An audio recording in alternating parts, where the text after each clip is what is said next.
Good afternoon, everybody, and welcome to another Art for All group. My name is Lucy, and I'm a creative artist working at St Christopher's Hospice. Normally, we would have this Art for All group every Tuesday at 2 p.m. In the Anniversary Centre at the hospice, but until things go back to something a bit more like normal, we're hosting groups online. Today, I wanted to do a slightly different group than I've done before. So similar, but it's actually to celebrate the birthday of an artist who is born today. So today, the 30th of August, is Antony Gormley's birthday, and a lot of you might be aware of Antony Gormley and have maybe seen some of his work, and some of you might be new to, but I thought I'd share some of his work and then show you some work that I've made that's inspired by his work.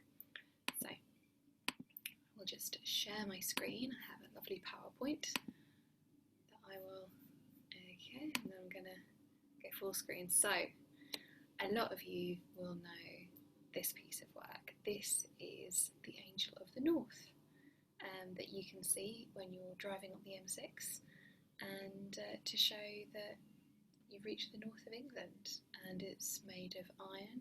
If you haven't seen it, it's absolutely enormous. It's really, it's huge. These huge wings of this angel standing, and it almost looks like a plane ready to take off as well. So Antony Gormley very much works with kind of the whole human body, and I think very often we might see drawings of parts of bodies or body parts, particularly in art that is to do with hospitals and medicine. But Antony Gormley is really focused on the entire body, and often uses his body very literally in his artwork.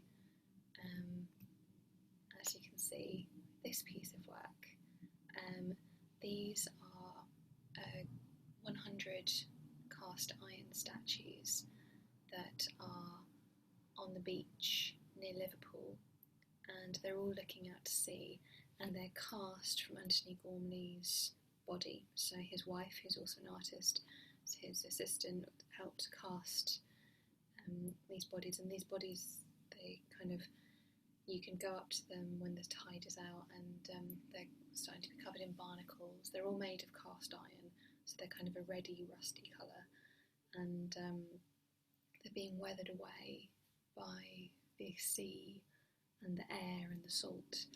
And similarly, if you go along the Water of Leith in Edinburgh, he's done a similar installation of these figures of himself that are all along the Water of Leith, which is the river that runs through Edinburgh and runs down a deep gorge.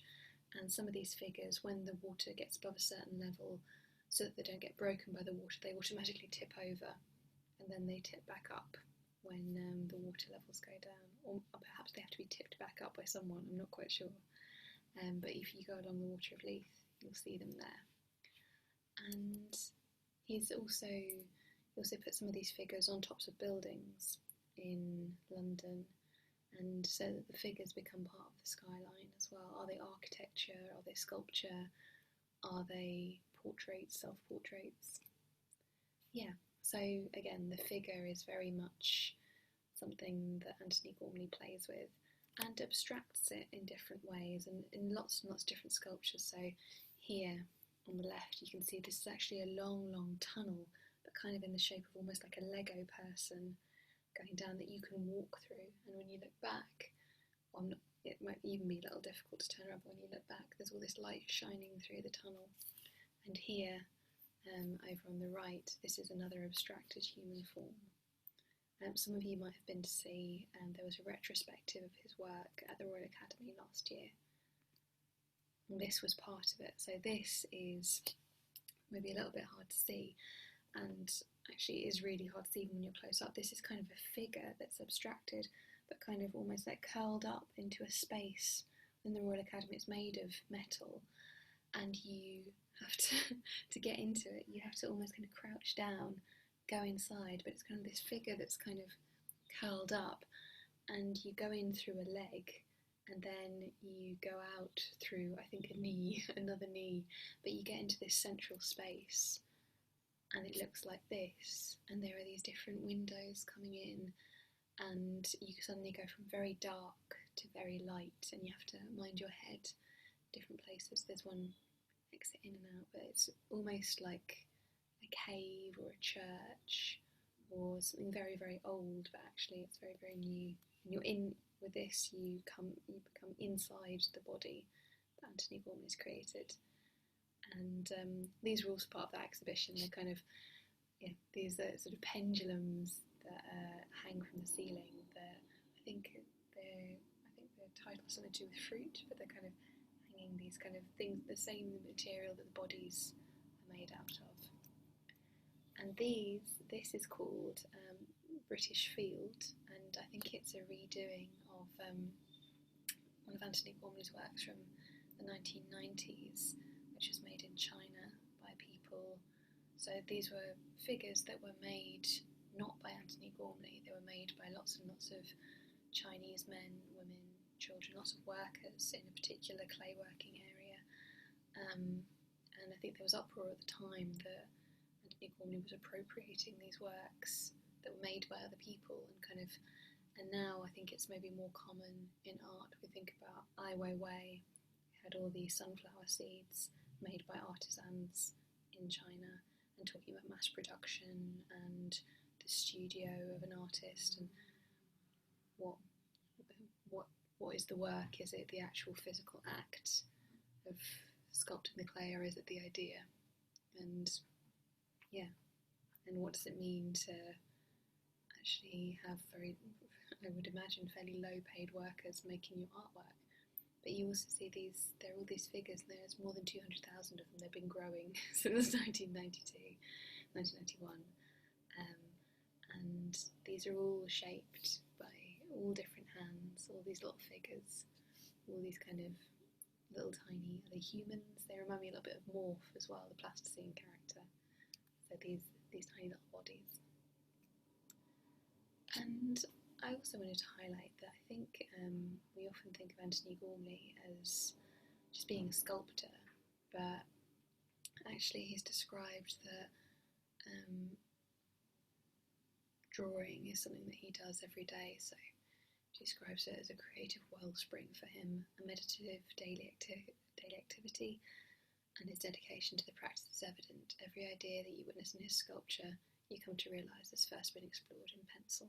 So actually seeing some of his sketchbooks, again, kind of deal with all these different ways of thinking about bodies and angles and planes, and actually thoughts as well. There's lots of kind of references to the brain and to ideas and dreams and activity, and kind of fingerprints and cross-sections of trees and identity, and just exploration of kind of these sort of hidden things that are quite small but also quite large.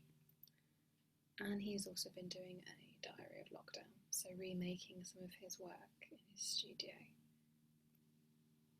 You can see here, small scale, things that you could do on your kitchen table.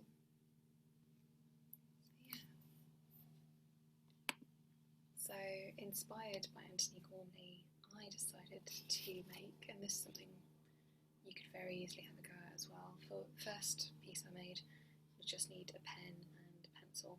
I used a pen, and I just did one of his figures, and I chose to do a woman because I'm a woman, and thought I'd change it up a bit, but with the lines coming out and following the angle of, I drew the figure first, just kind of sketched it and then filled it in, and following the angle of the lines of the figure, just carried the lines on, carried on the lines coming off the shoulder, and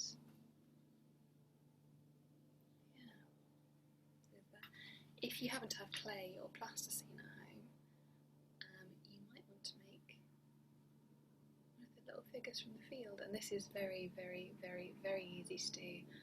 All you need is clay or plasticine, or even if you have toilet paper. We've talked about toilet paper before. If you have toilet paper and you have a fair bit of it and have some water, you can squidge it all together and make it into almost kind of papier-mâché and make it into a little sculpture.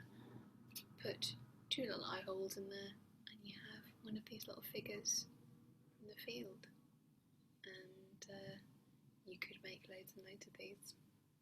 I've just made one, but yeah, it just shows you this is literally the work of probably under a minute to make this, and it looks exactly like one of the Antony Gormley figures, and it's, yeah, just my little homage to Antony Gormley, whose birthday it is today.